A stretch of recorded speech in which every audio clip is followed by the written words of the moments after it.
Yan ay pagpapaimbabaw, hypocrisy. Yan ay pagsamba sa Diyos na walang kabuluhan.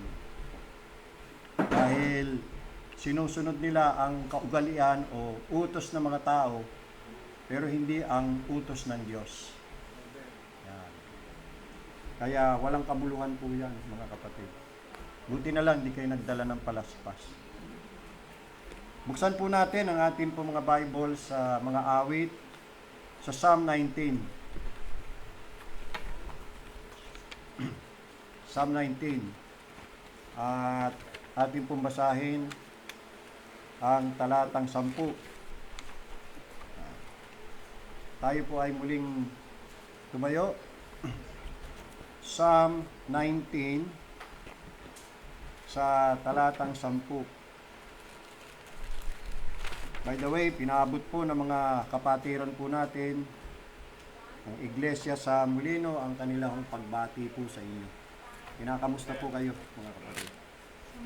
Psalm 19, verse 10. More to be desired are they than gold, yea, than much fine gold. Sweeter also than honey and the honeycomb. Moreover by them is thy servant warned, and in keeping of them there is great reward. May God bless the reading of His Word. Missing God's blessings in the church. Yan po ang pamagat ng ating pag-aaralan ngayon pong hapon. Tayo po muli ay dumulog sa Diyos sa panalangin. Tayo po lahat ay magsiluhod.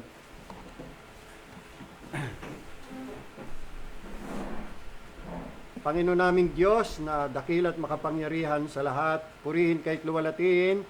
Salamat po, kami po ay dinako ninyo sa lugar nito kung saan dito po kayo aming sinasamba, pinupuri at pinaglilingkuran.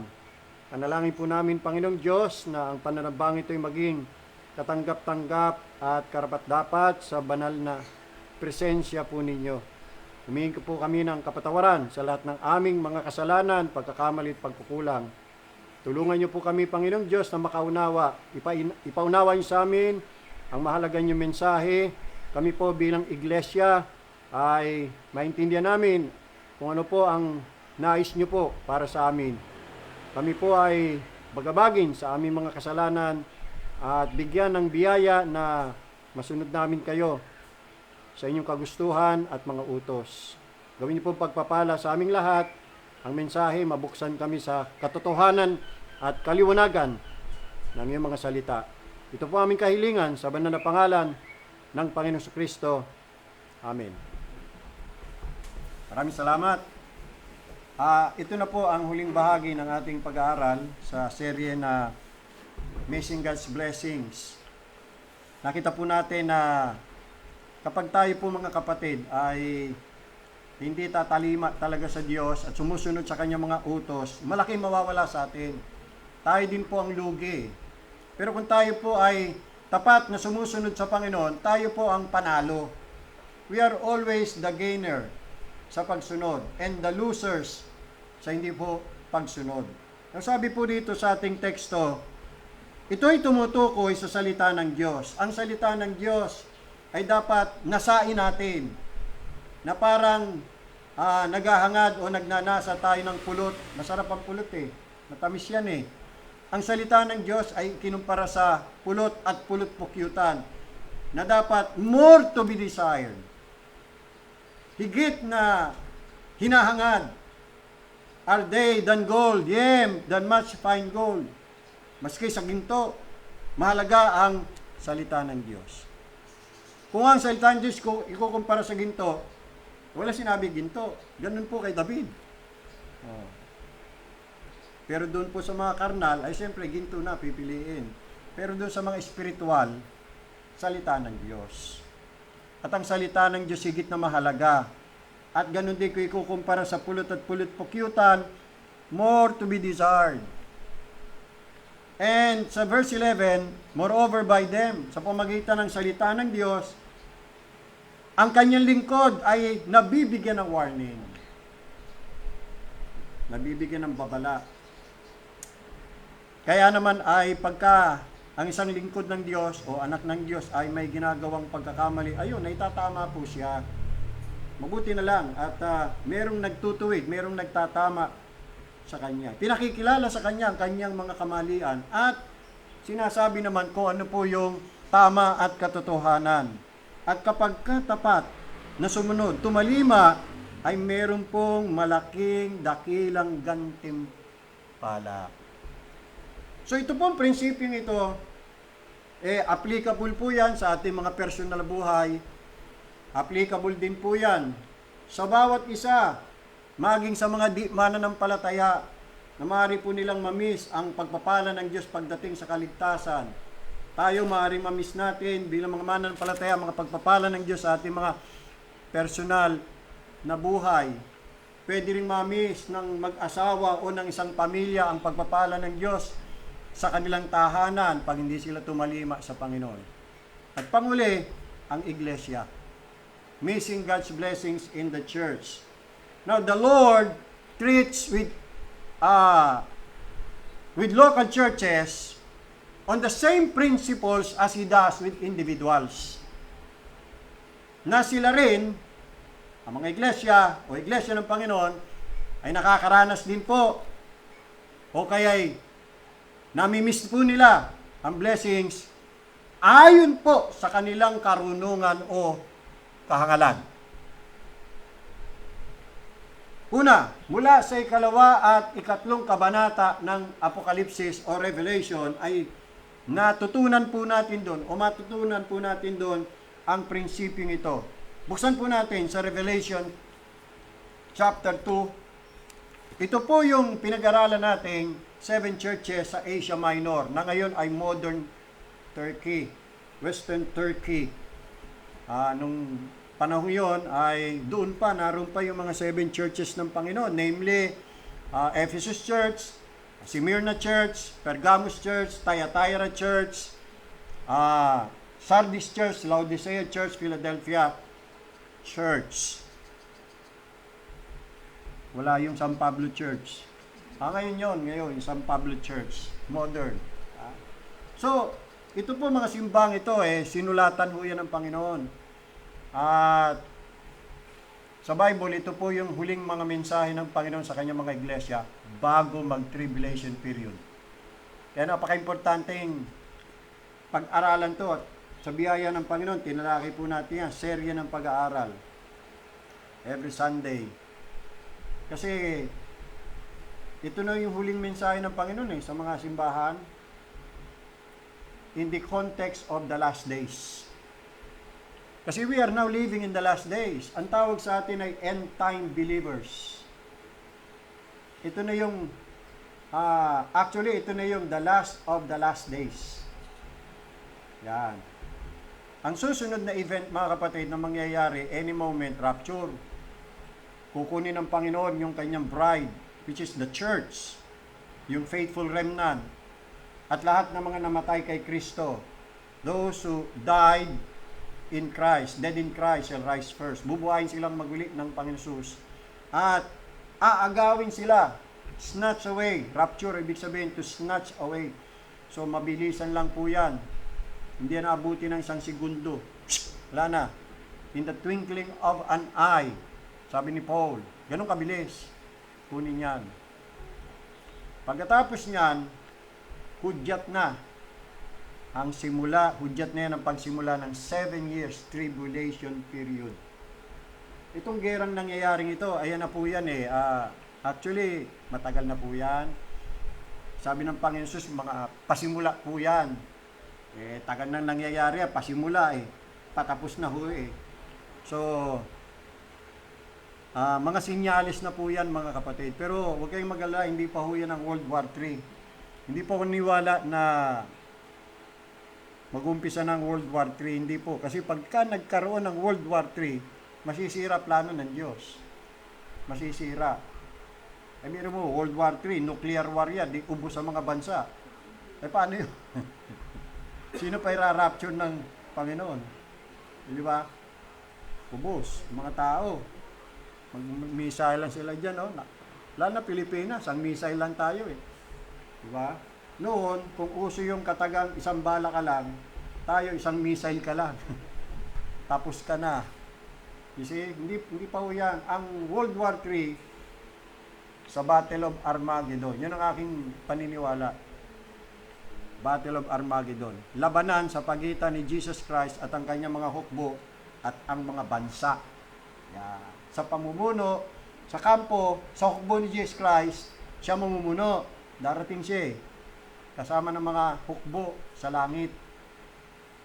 Yeah. Yung mga kinuha niya sa rapture. Bababa sila. Tapos yung mga nandito naman sa lupa, pamumunuan naman niya ng Antikristo. Titipunin niya lahat yan against Jesus Christ. Yan ang World War III. Labanan yan. Pero saglit lang yan. Sa isang salita lang ng Panginoon, talo sila. Hindi yan magtatagal. Pero magkakaroon ng digmaan bago po yan sa 7 years tribulation. May nuclear war din dyan. Lalo na yung babaeng patotot, yung Babylon, the Great, isang bansa ho yun kasama ng mga kumakampi sa kanya, pagtutulong-tulungan sila, sa loob lang ng isang oras, tutupukin siya. So ano po yung weapon na sa loob lang ng isang oras, kayang tupukin ang isang bansa? Hindi nuclear. Yan po ang naka-prophesy sa Revelation.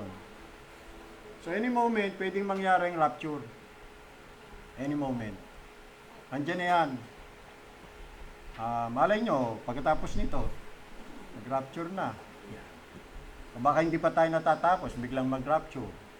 Hindi nga, pera biro, mga kapatid. Pwedeng any moment ang rapture.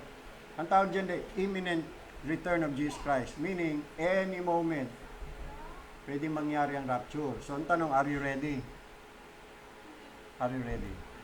So, pag nangyari ang rapture, mga kapatid, hudyat na yan. Magsisimula na ang 7 years tribulation period. Pahirap na ng pahirap. Wala na, hindi nagaganda ang mundong ito. Hindi na, huwag na ho kayong masa. Wala na maganda sa mundong ito. Ang inaasahan natin, yung kaharian na itatayo ni Jesus Christ, pagbalik niya. Yan, yung 1,000 years, millennial reign ni Jesus Christ. Yan ang tunay na paghahari. Puro kapayapaan yan, puro kasaganaan yan, puro kaligayahan po yan.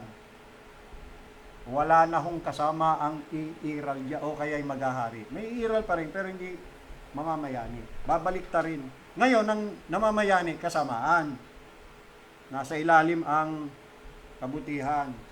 Pag si Jesus Christ nang nag-reign, babalik ta rin yan. Ang mamamayani ay kabutihan, kapayapaan, katarungan, justice, righteousness, masusuppress ang kasamaan. Pag kami gumuwang kasamaan, arestuin agad yan. Pilitisin agad yan. Hahatulan agad yan. Justice will be served right away. Kasi yung maghahari, righteous. Ngayon, ang mga naghahari, unrighteous. Mga buhaya. Naghahari ngayon.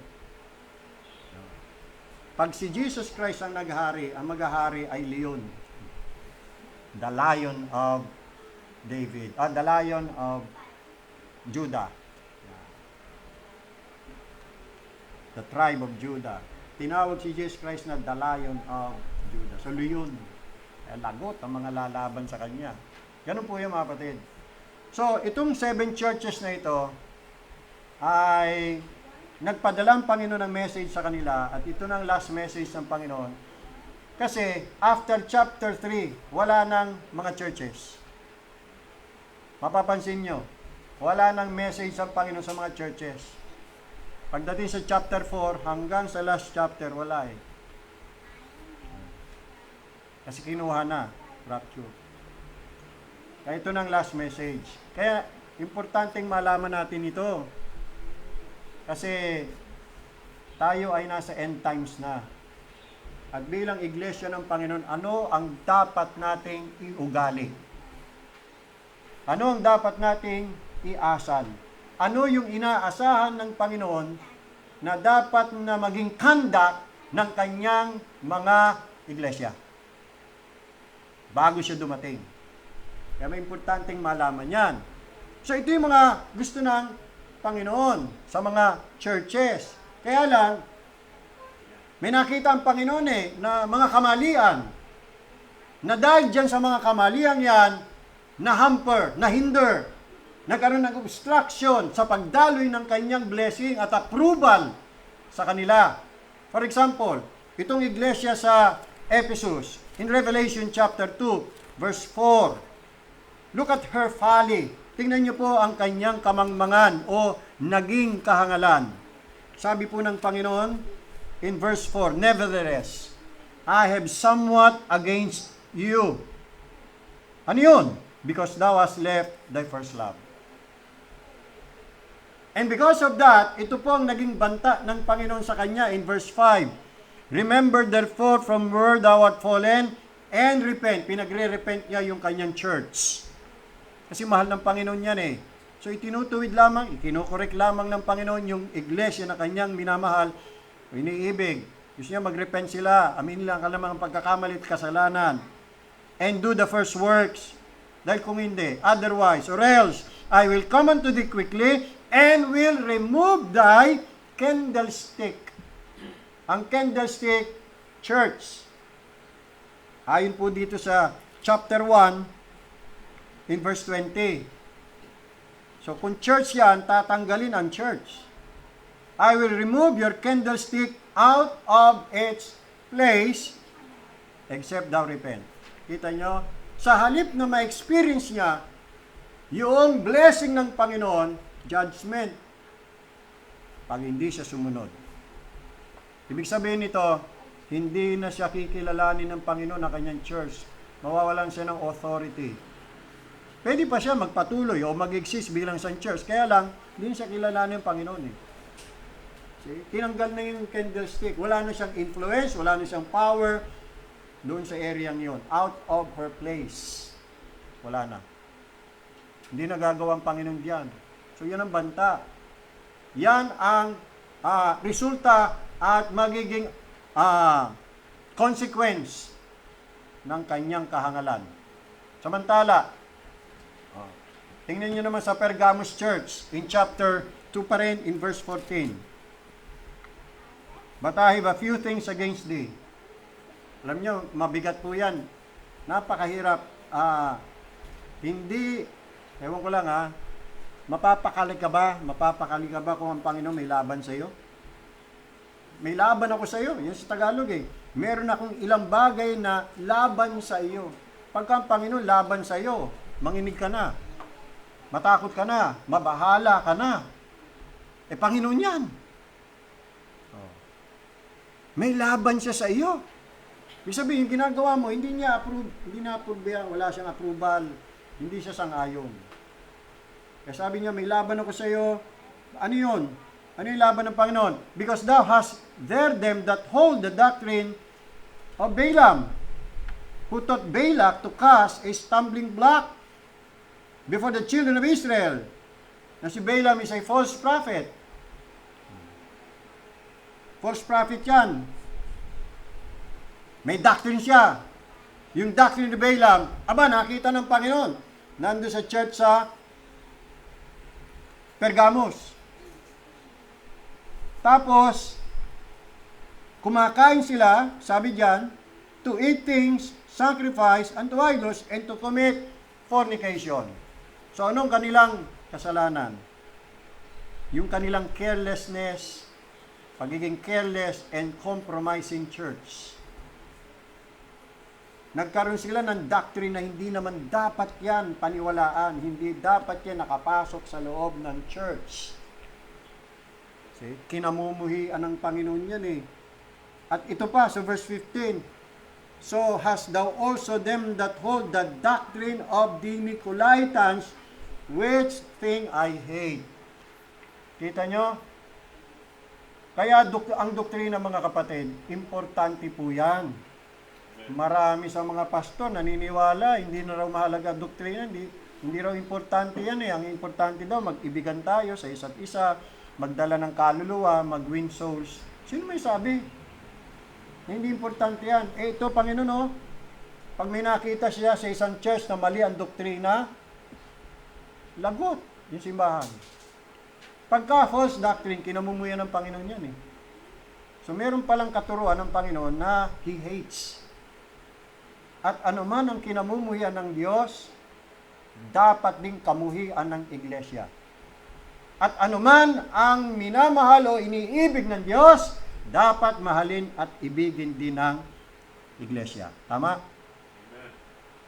Mali na yan Tapos entertainin mo pa, paniniwalaan mo pa, yayakapin mo, tapos ituturo mo pa sa simbahan. Naku po, lagot. Ang ganyang mga simbahan. Hindi nag-iingat. See? Pag tayo bilang church hindi nag-ingat, mapapasukan din tayo ng mga maling doktrina. Kaya concerned dyan ang Panginoon. Kaya sino magsasabing hindi mahalaga doktrina? Kasi sa Panginoon mahalaga yan Kita nyo? Kaya yung mga pastor nagsabing hindi rin mahalaga doktrina, hindi mga totoong pastor yun. Mga bulaan yun. Hindi mahalaga doktrina. Ano, tuturo mo sa kongregasyon mo? Doktrina mo? Doktrina ni Pilato? O doktrina ni Buddha? O doktrina, kung anong doktrina? Philosophy. Ang Biblia, puno-puno yan ng doktrina. Pag sinabi doktrina, katuruan. Katuruan ni Kristo dapat ituturo. Nakita po ninyo mga kapatid? Kaya anong banta ng Panginoon sa kanila? Binantaan sila Verse 16. Repent. O, pinagre-repent. At pag hindi nag-repent, or else I will come unto thee quickly and will fight against them with the sword of my mouth. Yung mga humahawak sa doctrine ni Balaam at doctrine ng Nicolaitans, lagot sila sa Panginoon. Gagarutihin sila ng Panginoon. Maigi naman ang Panginoon, gracious, pinagre-repent pa. Binibigyan pa sila ng pagkakataon na magbago, magsisi sa kanilang mga kasalanan. Another, in chapter 2 verse 20 naman, Thyatira Church, may laban pa rin ang Panginoon. Notwithstanding, I have a few things against thee. Ano yun? Because you allow, pinahintulutan mo ang babaeng iyon ng pangalan ay Jezebel, na magturo, na tinatawag niya ang kanyang sarili na pastora. Hindi, propeta, prophetess pala. Who calleth herself a prophetess. Wala na tayo prophetess ngayon. Meron tayo mga pastora. Tama? Yan ang mga modern prophetess. Pinayagan ng simbang ito ang isang babae na magturo sa iglesia. Di ba napakaliwanag yan?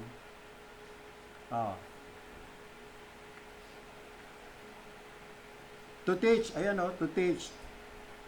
Tapos mali pa itinuro. Idolatry ang itinuro. Pagsamba sa mga Diyos-Diyosan. Tingnan nyo. And to seduce my servants to commit fornication. Ito ay physical fornication as well as spiritual fornication. And to eating sacrifice unto idols. Idolatry. Nahalubiluan. So ano yung kanilang kahangalan? Worldliness and compromising church sila Kaparehas din ng Pergamos. Halos magkatulad sila. Marami sa mga simbahan ngayon, puro mga babae, ang mga namumuno. Sino ba yung nagsabi sa akin na sa isang worship service, ang naglilid, babae, sa praise and worship. Ang nagbabasa ng scripture, babae. Ang nangaral, babae. Puro babae. Asa yung mga lalaki? Nanonood. Lahat na. Kita niya? Yan ang Jezebelism. Ito yun. The spirit of Jezebel nasa kanila. Ayaw ng Panginoon yan. He hates that. You see? Kaya ano ang threat ng Panginoon?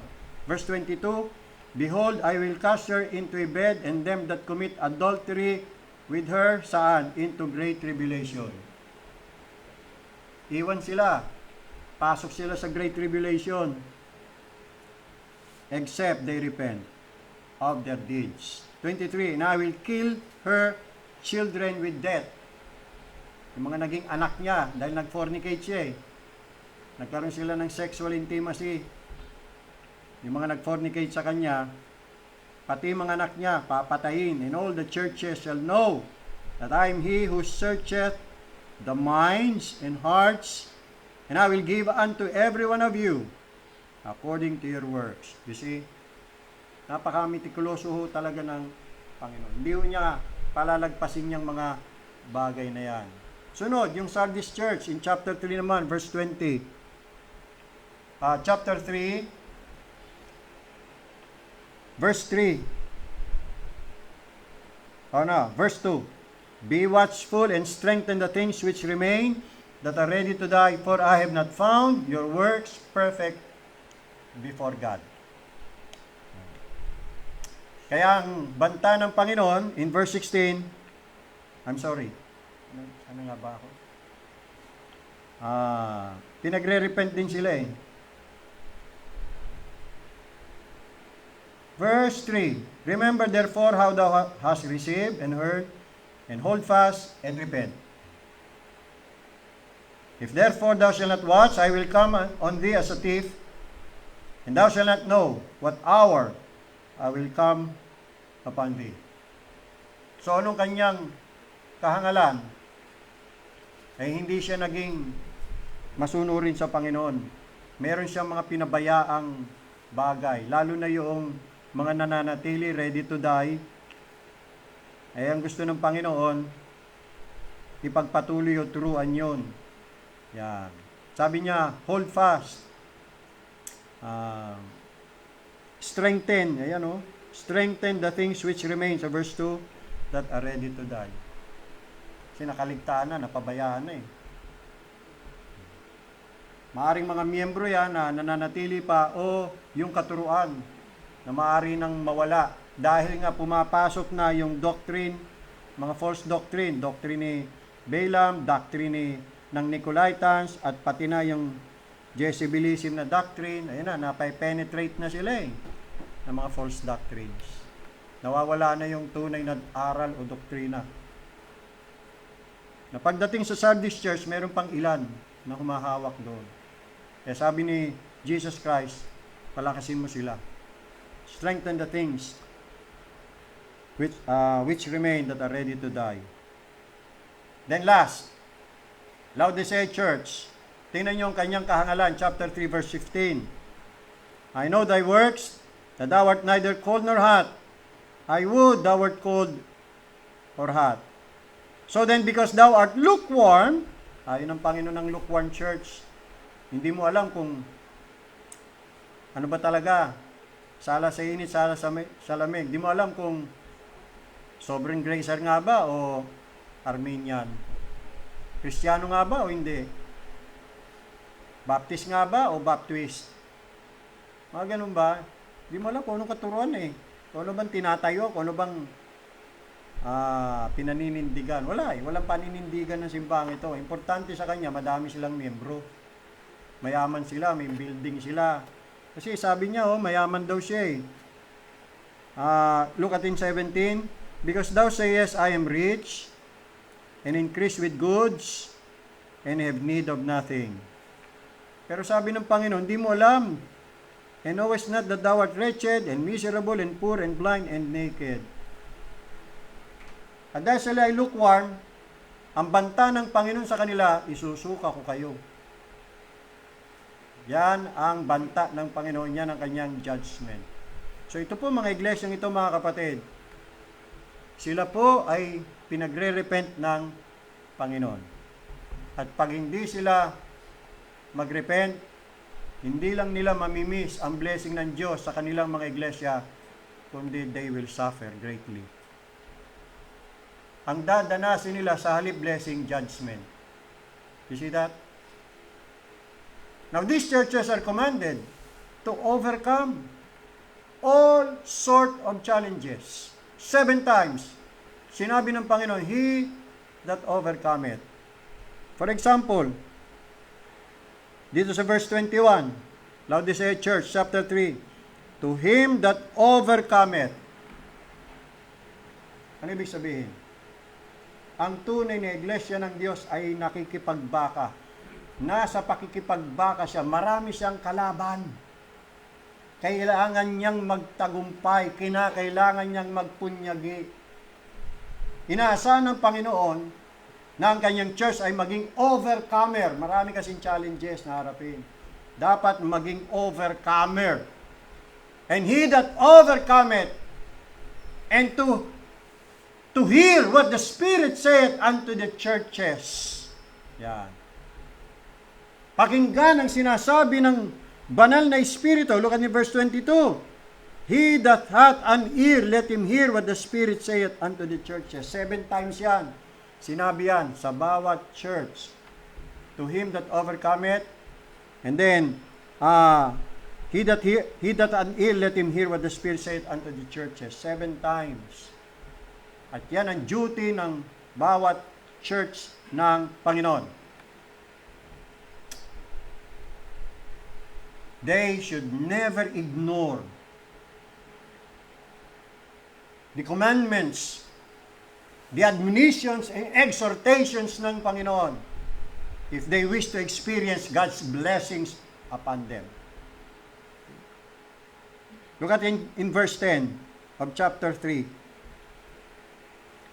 Because thou hast kept the word of my patience, I also will keep thee.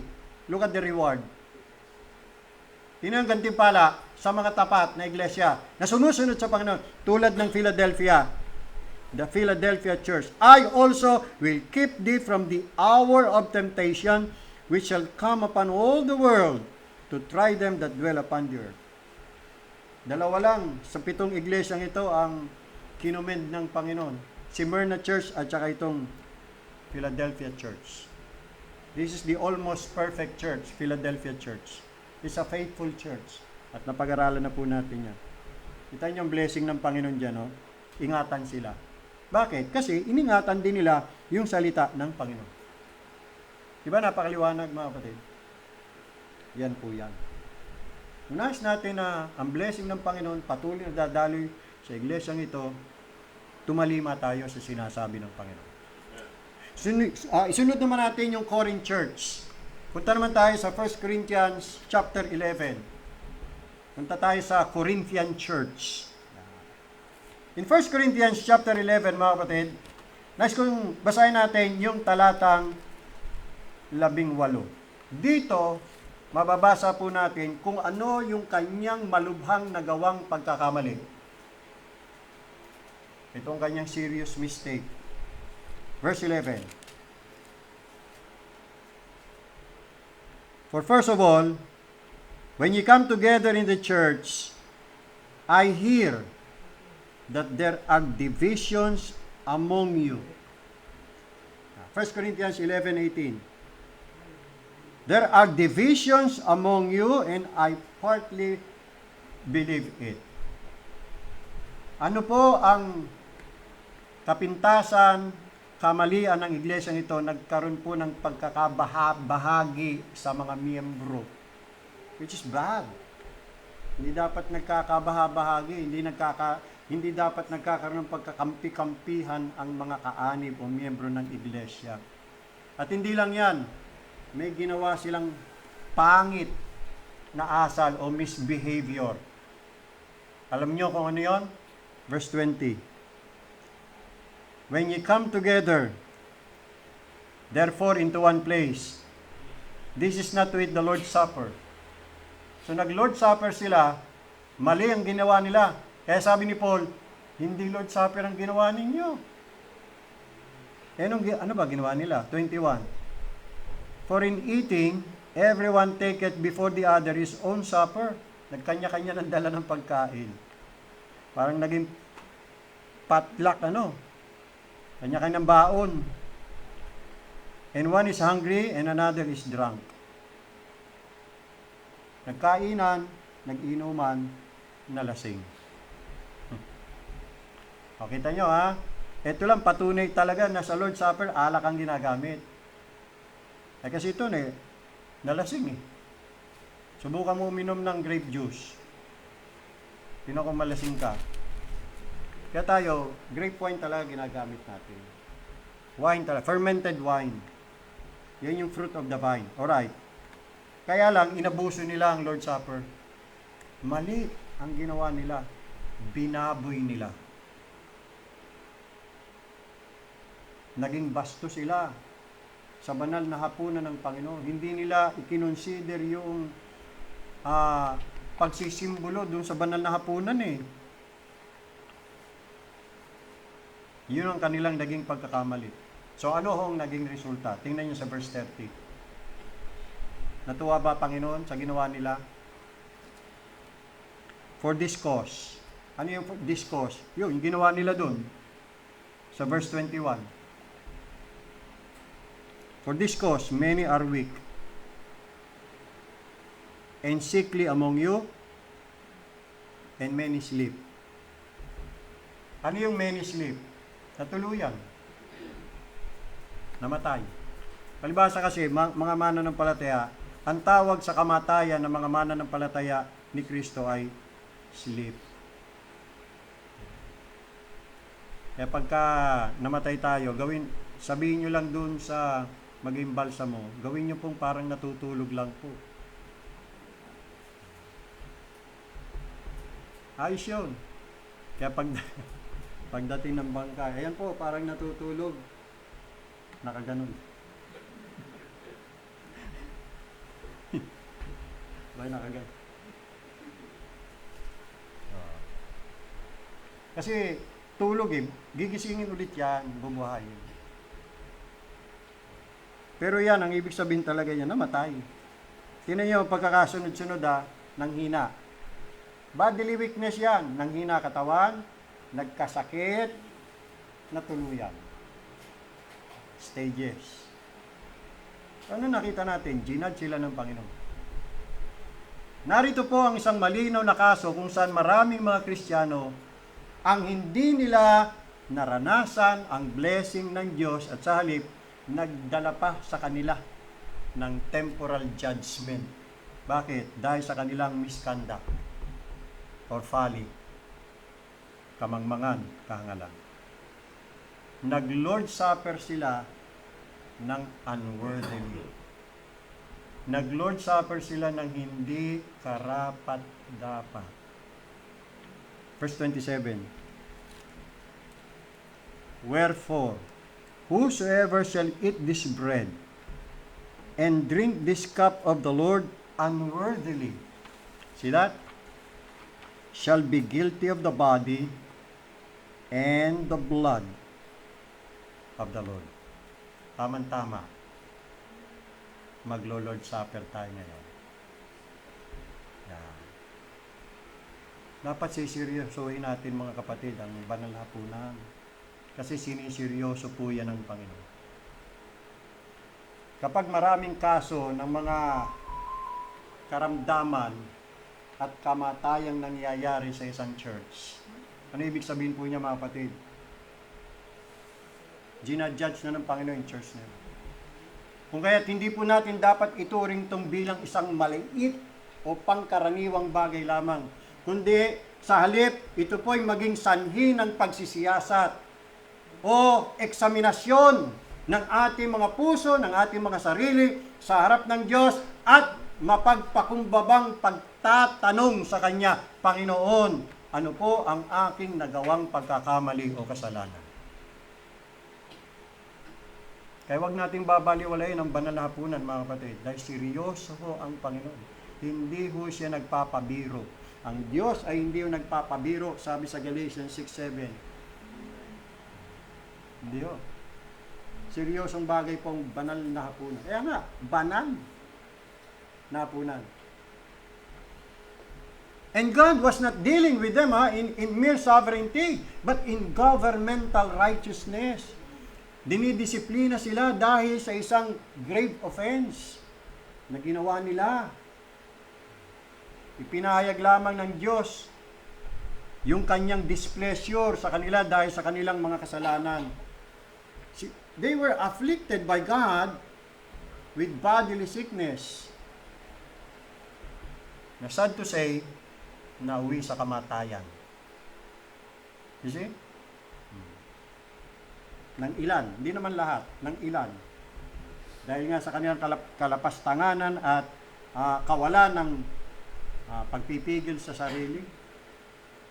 Dapat temperate eh. Dapat may temperance eh. Hindi, nag-inuman eh. Inabuso nila eh. Nalasing. Ayo. Umani yan ng displeasure ng Panginoon. Nagalit ang Panginoon. Ginadso sila agad ng Panginoon. Hindi po nila sineryoso ang banal na hapunan ng Panginoon. Nakita mo nyo? At ito po isinulat mga kapatid para po sa ikatututo po natin. Tayo po bilang iglesia ay binibigyan lamang po tayo ng babala na iwasan po natin ang anumang uri ng kasalanan na nagpapahiwatig sa atin na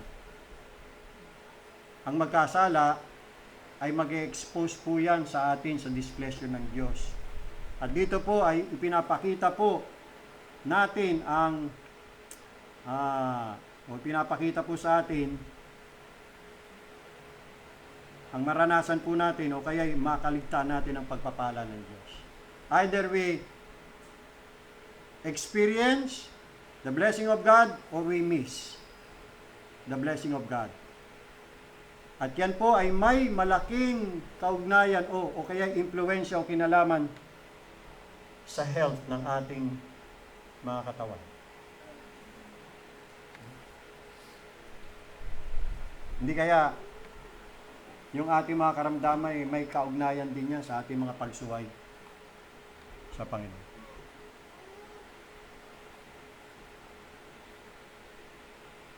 Now, to abort God's judgment, para maiwasan, hindi matuloy ang hatol ng Diyos, ano dapat gawin? Verse 31. For if we would judge ourselves, we should not be judged. Yan. Hatulan mo na ang sarili mo. Ikaw na umamin sa sarili mo. Nagkamali ka, nagkasala ka sa Diyos, at magre-repent ka. Magre-repent. Pinagre-repent ng Panginoon ang mga nagkakasala eh. At kung ikay tunay na mananampalataya ni Kristo, magre-repent ka. Hindi ka magmamatigas. Aminin mo yan ang may buong pagpapakumbaba at handa kang tumalima sa Panginoon at gawin ang tama. Yun dapat. Yun ang tunay na mananampalataya. Di ba? Ngayon, kung nagsasabi siya ay Kristiyano, tapos nagmamatigas pa, ayaw mag-repent, sa tingin nyo kaya, Kristiyano yun? I doubt. Akala lang niya siguro Kristiyano siya. Akala lang niya save siya, pero ang totoo hindi. Kasi bakit mahirap para sa kanya mag-repent? So ngayon, maglo-Lord Supper tayo, judge natin ating mga sarili, mga kapatid. Kung meron tayong tinatagong kasalanan sa Panginoon, hindi natin masukuyan, huwag mo nang ingatan yan sa iyong puso.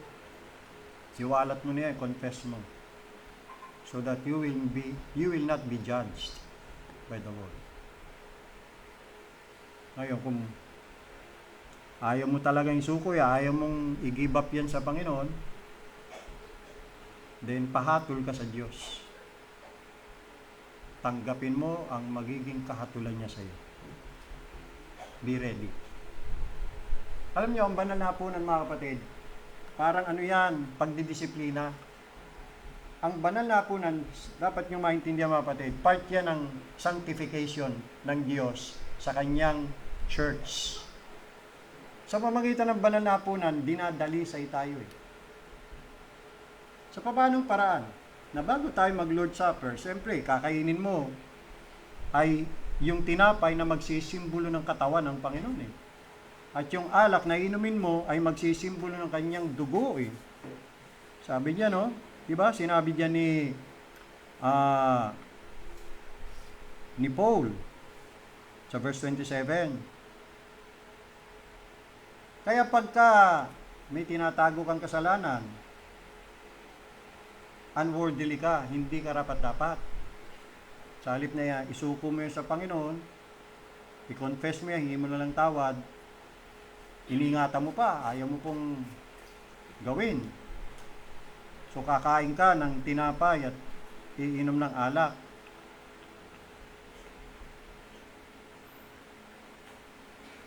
yan po ay disgrace at pag-dishonor sa katawan at dugo ng Panginoon.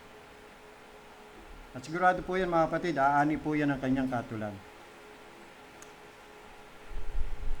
Verse 29, for he that eateth and drinketh unworthily, eateth and drinketh judgment to himself, not discerning the Lord's body. Ibig sabihin, binaliwala, hindi sineryoso, hindi pinahalagahan, hindi pinarangalan. Wala po ako nakita dito mga kapatid na pagsapit ng Lord's Supper at feeling ng miyembro hindi siya karapat-dapat, hindi siya maglo-Lord's Supper. Wala akong nabasang ganun. Wala.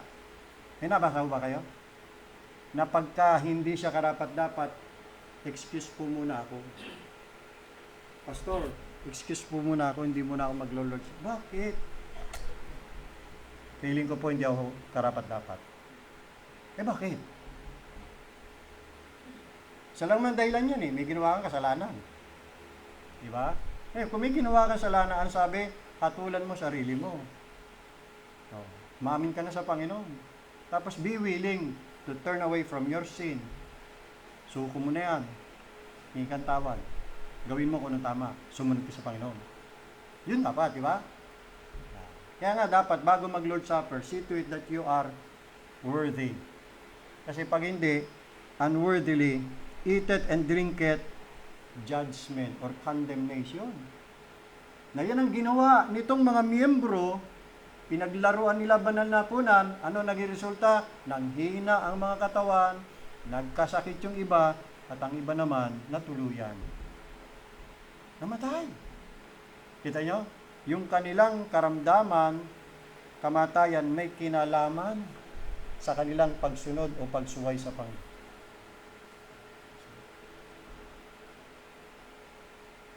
So, ang dapat gawin, confess. Ngayon, kung ayaw may confess, mag-Lord's Supper ka pa rin.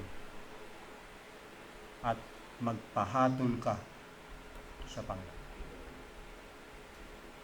No choice ka rito.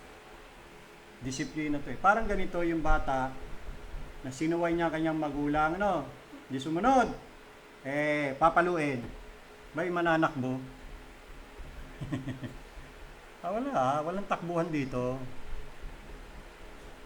Magpapalo ka. Gumawa ka ng kasalanan Hindi magpapalo ka. Tanggapin mo judgment ng Panginoon. Dapat ganun ang attitude natin. Hindi tatakas.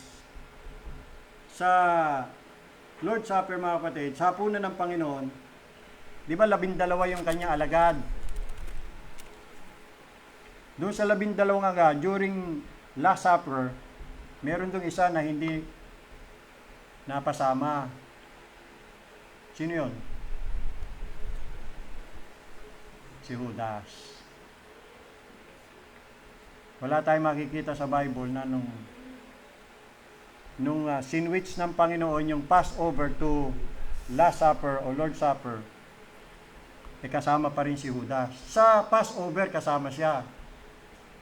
Paskwa ng mga Hudyo yun Pero doon sa Lord's Supper, church ordinance na yon, church yun Hindi kasama si Judas. Bakit? Umalis siya Matapos ibuking siya ng Panginoon na may magkakanulo sa kanya at siya ang itinuro. Nung tinanong ni Judas, anong sinabi ng Panginoon, may magkakanulo sa akin? Nung tinanong ni Judas ako po ba yung Panginoon? Gawin mo ng madali ang balak mong gawin.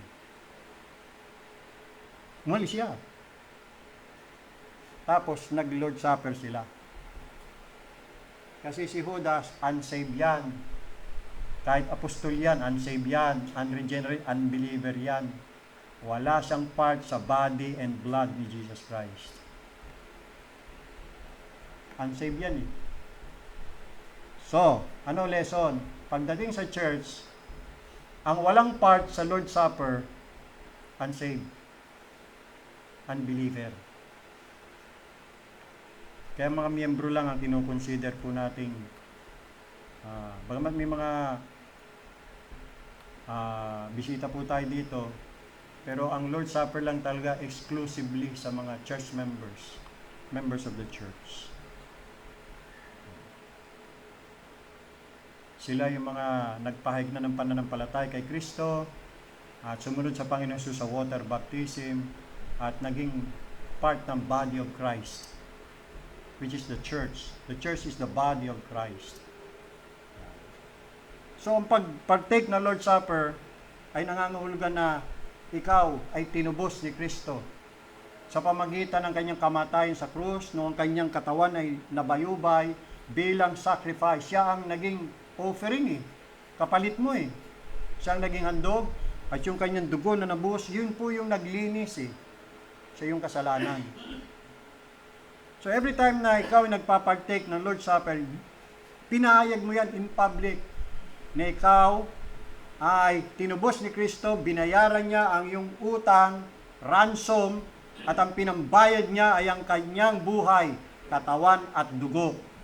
Kaya ka naligtas. Kaya dapat lang magpartake ka. Ngayon, pag hindi ka magpapartake, pinakikita mo lang na wala kang bahagi sa kanyang kaligtasan. You see? At anday lang kung bakit hindi ka magpapartake, kasi hindi ka karapat-dapat. Yan ang nangyari dyan. Hindi pa pwede. Ang hindi magpapartake, Judas. Sorry to say, pero yun talaga. Pero kung ikaw, tinuturing mo na ikaw ay mananampalataya, bahagi ka ng katawan ng Panginoon, you should partake. Ngayon, kung ayaw mo judgment ng Panginoon, you judge yourself. Gracious naman ang Panginoon. But anyway, kung sakali mang ma-judge, when we are judged, sa verse 32, we are chastened of the Lord, that we should not be condemned with the world. So part yan ng chastening. So, mabuti na rin. Ano nangyari kayo? Sister Norma?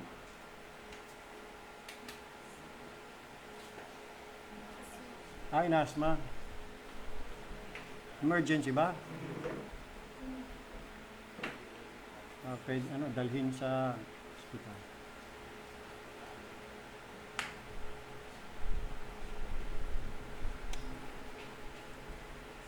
Sama natin sa prayers, Sister Norma, mga kapatid. Talagang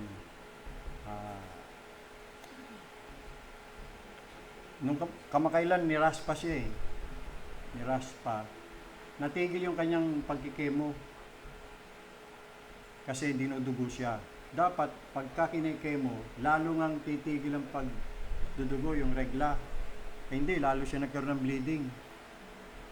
So, in-stop muna, nasa pang-apat na session na siya So, may 4 pa kasi 8 yan So, in-advise ng doktor, stop muna, pa-check up muna siya sa OB-GYN. At yun nga, na-check at ni-recommend na iraspa siya. Sa biyaya naman ng Panginoon, siya ay naraspa na.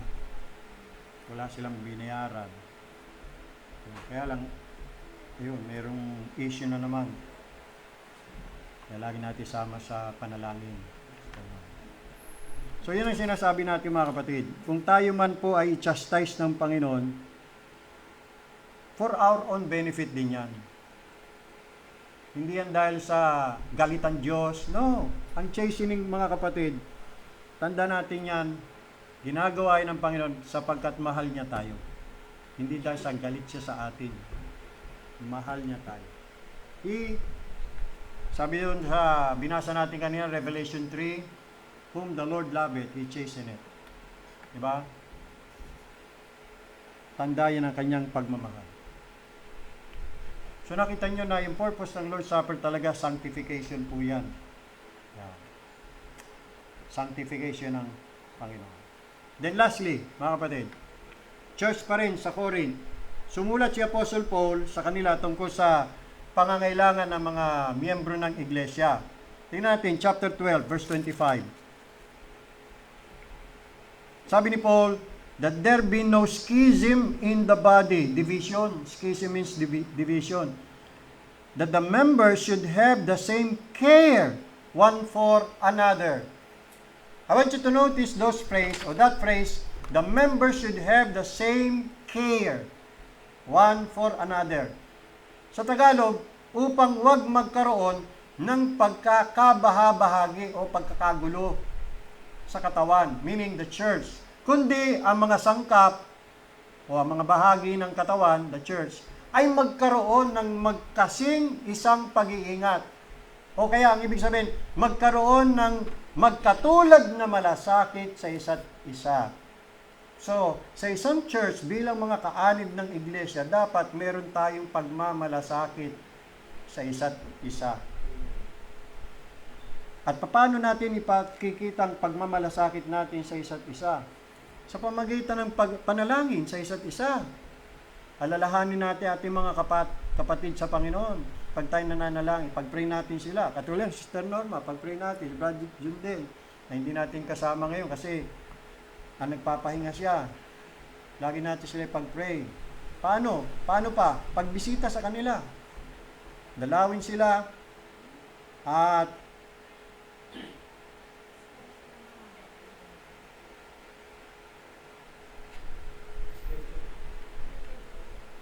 bakit lobat na?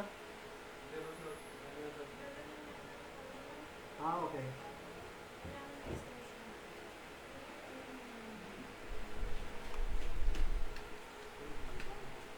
Alright.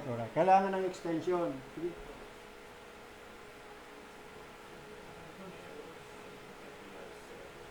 Meron dyan doon sa ilalim. Palitan ko. Ayan.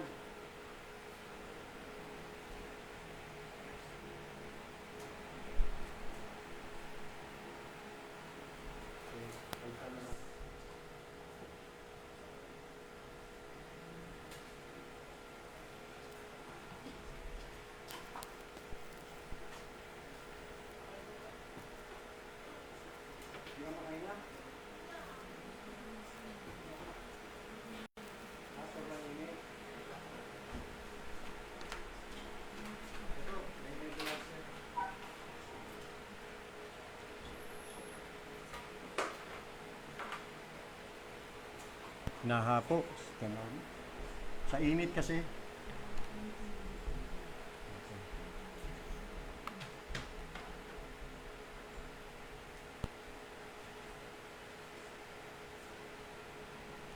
Alright. So tuloy tayo mga kapatid. Bilang mga kaanib ng iglesia, tayo magmalasakitan sa isa't isa. Hindi mo magsakitan na. Magmalasakitan tayo sa isa't isa. Pakita natin ating pagmamalasakit. Tulong tayo sa ating mga kapatid na nangangailangan. O katulad yun, nangangailangan. Kung may maitutulong po tayo, tulungan po natin. Ngayon, ang kabaliktaran yan ay yung nagkakaroon ng hidwaan, pagkakampi-kampi.